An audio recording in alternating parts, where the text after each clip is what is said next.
everybody, welcome back to Wrestling with My Opinion. As always, my name is Frank. You can find me on Twitter at MyPWOpinion.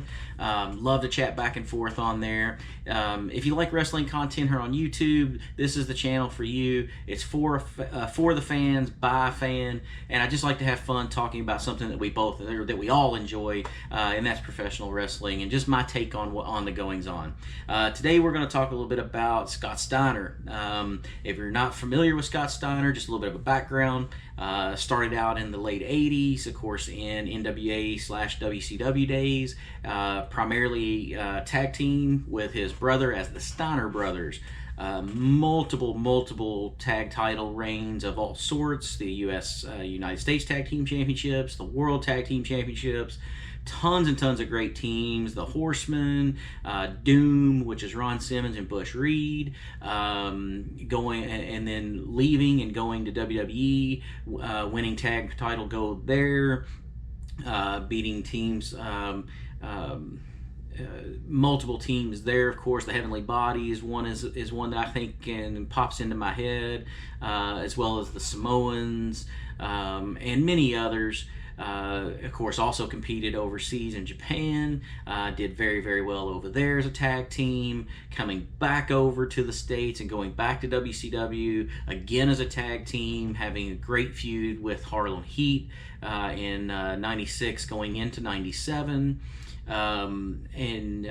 Scott then broke off and became a singles wrestler, and again overachieved, or I should say overachieved, but achieved great things by winning all the major titles in WCW, television title, United States Championship, World Heavyweight Championship. Just really did it all. Main evented multiple shows with all the top stars. Just really an amazing talent who had a wonderful career. The reason we're talking about him today, though, is he did an interview recently with Nick Foley's daughter. She worked for a collectibles company that was also at a Comic-Con in San Diego, and she was able to grab an interview with Scott. Scott's notorious for having no filter. It pops in his head, it comes out of his mouth, nothing slows it down. He's going to say what he feels and feel what he says. And if you don't like it, oh well, he don't really give two craps. So what they talked about was the WWE Hall of Fame. Scott's take on the Hall of Fame in general. Well, I don't deal in fantasy. I don't deal in hypotheticals. Like, where's the Hall of Fame at? It's effing nowhere. It's in Vince's mind. So it's all BS, F that. Obviously not quite a fan of the Hall of Fame. Now, the Hall of Fame and Vince McMahon are not a fan of him either. If you're somebody who pays attention to WrestleMania season and enjoys the Hall of Fame and reads a lot of the dirt sheets and stuff like I do, and listens to stuff on YouTube like I do, you'll be well aware that this past year and other years, he's been banned from the Hall of Fame. He's not allowed to attend. No matter who's going in, even if it's a friend. This year, Vince went as far as to have pictures of him posted at the entrances for security, and if they saw him, they were to make sure he did not come in or was removed. So that tells you how heated they are with each other. I don't disagree with Scott on this, though. Not 100%. I look at Vince doing something like restarting the XFL. $100 million to restart the XFL that you already failed once with. Couldn't some of that $100 million be spent to build a legitimate Hall of Fame and then put away for people to go see? Maybe a video package with a replica of their ring and a plaque that represents them, and it shows like highlights from their careers, things of that nature. I think that would be a wonderful idea. And Vince has the financial means to do it. He just chooses not to. He wants the money he can make off of people wanting to go to the Hall of Fame induction. He wants the money he can make off of people paying for the network to watch the Hall of Fame inductions. But apparently he doesn't want people to be able to go see it if he made it free where you could walk in and see it. And maybe he doesn't want the little bit of money he can make of people that would go to a legitimate Hall of Fame. Maybe there's not a market for it there. I'll be upfront about that. Maybe he's done the legwork to see if anybody would attend. And when they did that, they found out that they wouldn't have enough interest from people for it to be financially sustainable. Maybe that's the case, but I think they could build a Hall of Fame. That's just my personal opinion. That's how I feel about it. Now she continues on a little bit and kind of presses the issue about if you went in, how would you be inducted? Not a shock. He said that if he was to be inducted, the person he would have induct him would be his brother, Rick Steiner, who he tag teamed with for many, many, many years and had all that success with, which is definitely not a shock.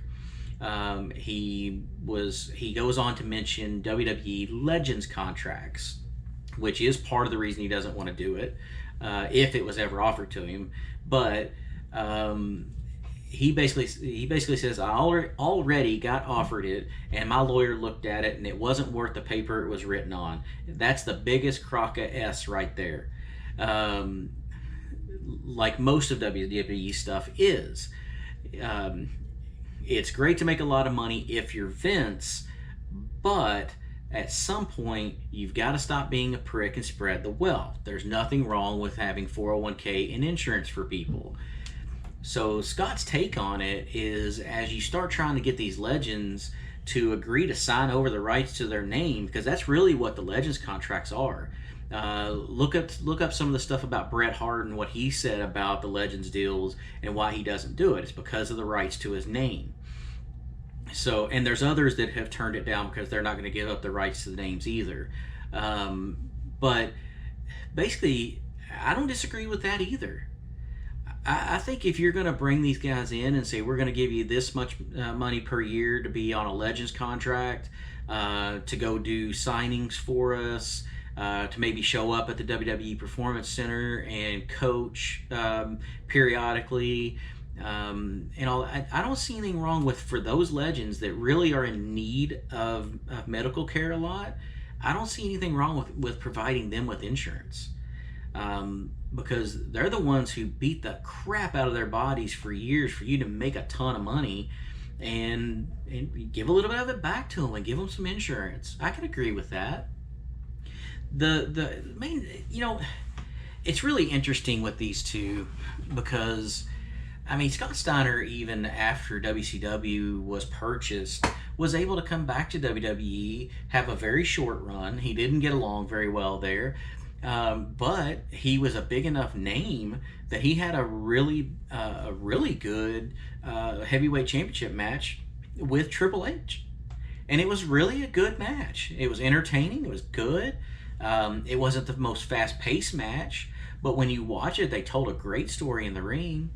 And with all the accomplishments that him and his brother have had over the years, how are they not in as a tag team is mind-boggling. And his singles accomplishments alone really would warrant him being able to get in. It all comes down to Vince getting what he wants if he's going to let you in. And that really is how it seems. Now, I'm not on the inside. There's got to be stuff that I don't know because I don't work for the company. I'm not Vince McMahon. I understand that. But from the outside looking in at how it seems to work for these guys and gals when they're, had great careers and they're possibly interested in going to the Hall of Fame or deserve to go to the Hall of Fame, and they're not going in. Vader comes to mind. They should have got him in. They should have got him in before he had passed. Macho Man was a little different. They kept trying to get Macho Man to do it, and he kept turning it down unless they put the whole Poffo family in. So that was a little different. I understand why they had struggles there. They did finally get Bret Hart to do it, but without a Legends contract. Demolition should be in, and it's been well documented that they want a certain amount of money and no contracts to do it, and Vince is like, no. There's many others that I can't even think of off the top of my head that should go in that he's just refusing to put in. But, really my take on it is, if you're going to have a Hall of Fame, I got two things. One, it should be a physical Hall of Fame. There should be some place where people can go and see it and see who's there, and maybe see a highlight package of who they were and what they did and why they're there. Two, it doesn't need to be because it's people you liked or got along with. It needs to be solely based off of what they did for the business. What kind of impact did they have on the business? That's what it needs to be based on. Whether Vince McMahon, Triple H, Stephanie, any of them like you or not, that's not what it should be about. It should be about what you did and what your impact on the world of professional wrestling was during your career. That's what it should be all about. Even for those who were not ever in WWE, it should still be about the impact they had on the business. With that being said, folks, I really appreciate you clicking on our video today. If you would, click on that subscribe button, give the video a like, throw me some comments down below. I always try to respond to those as quickly as possible, and I love getting feedback from everybody out there. Life is always better when you're entertained, so find some pro wrestling and stay entertained. Have a wonderful week, Peter.